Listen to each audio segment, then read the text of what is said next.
નવસારીમાં 2025ની નવરાત્રિ મહોત્સવમાં આવકાર ઇવેન્ટ્સ પ્રેઝન્ટ ફ્યુઝન નવરાત્રિના આયોજકમાંથી હું શ્રેયલ શાહ આજરોજ ફ્યુઝન નવરાત્રિમાં ખોટી રીતે અને ગેરમાર્ગે દોરી બદનામ કરી ખોટી ફરિયાદો કેસો બનાવી અમારી છબીને બદનામ કરવાની કોશિશ કરવામાં આવતા હું આજરોજ આપ 100 લોકો સમક્ષ મારો પક્ષ મૂકીને વાસ્તવિકતા લોકોને ખબર પડે તે માટે હાજર થયો છું.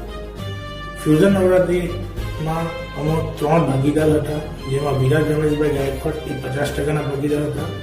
હું પોતે શ્રેયલ વિજયભાઈ શાહ, હું પોતે 25%નો ભાગીદાર હતો અને ત્રીજો ભાગીદાર ધ્રુવ રાકેશભાઈ મધવાણી, જે આપસી સમજૂતીથી ભાગીદાર બન્યો હતો, એ પણ 25%નો ભાગીદાર હતો. પ્રથમ ભાગીદાર વિરાજ ગાયકવાડે ભાગીદારી દીઠ કાચી બનાવી એમાં નફા નુકસાનના ભાગીદારનું લખાણ વંચાવી અને ત્યારબાદ ફાઇનલ ભાગીદારી ડીડમાં મારી પાસે વાંચવા વગર સહી કરાવી ફક્ત નફામાં ભાગીદાર તેવું બતાવ્યું હતું અને જ્યારે નક્કી કરેલા પૈસા વેન્ડરને આપવા માટે પૈસા માંગતા અવારનવાર એ ભાઈ બહાના. વિરાજ ગાયકવાડે વાસ્તવિકતા ન્યૂઝના રજનીશભાઈ બાગલેને ફક્ત ફ્યુઝન નવરાત્રિનું પ્રમોશન કરવા માટે નક્કી કર્યા હતા, પણ રજનીશભાઈ બાગલે પોતે જ ઇવેન્ટ ચલાવી રહ્યા હોય અને પોતે જ માલિક હોય તેવું વર્તન કરતા હતા તથા જબરદસ્તીથી સ્ટેજ પર કબજો જમાવી દીધો હતો અને લોકોને એ પણ કહેતા હતા કે ભાઈ મારા પણ 2 કરોડ રૂપિયા લાગ્યા છે અને સમગ્ર ઇવેન્ટ દરમિયાન રજનીશભાઈ અમારું પ્રમોશન કરવાની જગ્યાએ પોતાની ચેનલનું તથા પોતાનું જ પ્રમોશન કરતા રહ્યા છે. આ ઉપરાંત રજનીશભાઈ બાગલે અમારી નવરાત્રિ માટે 15 લાખ રૂપિયાની કન્ફર્મ સ્પોન્સરશિપ આવી ગઈ છે એમ પણ કીધું હતું, પણ આજ દિન સુધી કોઈ પણ પૈસા અમારી પેઢીને એમણે જમા કરાવ્યા નથી.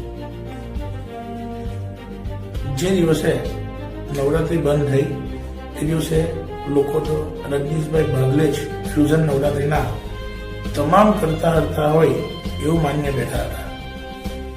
રજનીશભાઈ બાગલે તથા મારા 2 ભાગીદારો એ આપસી મિલીભગત કરી ઇવેન્ટના ચૂકવવાના રૂપિયા ન ચૂકવ્યા હતા, જેના લીધે 9 દિવસ નવસારીમાં ચાલી આવેલ ફ્યુઝન નવરાત્રિ 10મા દિવસે વેન્ડરના રૂપિયા ન ચૂકવાતા લોકોને ગરબા રમવાથી વંચિત રહેવું પડ્યું હતું અને લોકો તો બૂમો પાડી રજનીશ બાગલે ક્યાં છે એવું કહેતા એને અમને સોંપી દો, અમે હિસાબ એની જોડે કરી લઈશું.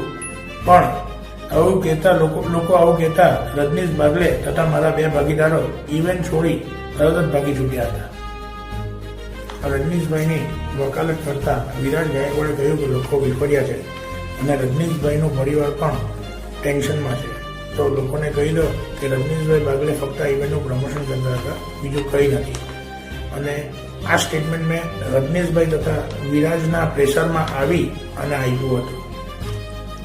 ત્યારબાદ રજનીશભાઈ બાગલે રટ પ્રકાશી મારે પણ 2,07,000 લેવાના બાકી છે એમ કહી પોલીસ સ્ટેશન ફરિયાદ કરવા માટે પહોંચી ગયા હતા. હું સાચો છું, તેથી પોલીસ સ્ટેશનમાંથી મને જ્યારે બોલાવવામાં આવે છે ત્યારે હું હાજરી આપું છું. પણ મારો જે બીજો ભાગીદાર વિરાજ ગાયકવાડ છે એ ગુજરાત છોડી અને મહારાષ્ટ્રમાં ખુલ્લેઆમ ભાગી રહ્યો છે. રજનીશભાઈ બાગલે તથા મારા બંને ભાગીદારોએ પોતાના હિસાબ આજ દિન સુધી પેઢીને આપ્યો નથી. જો તે હિસાબ આપી દે તો લોકોને જે રૂપિયા ચૂકવવાના છે એ ચૂકવાઈને.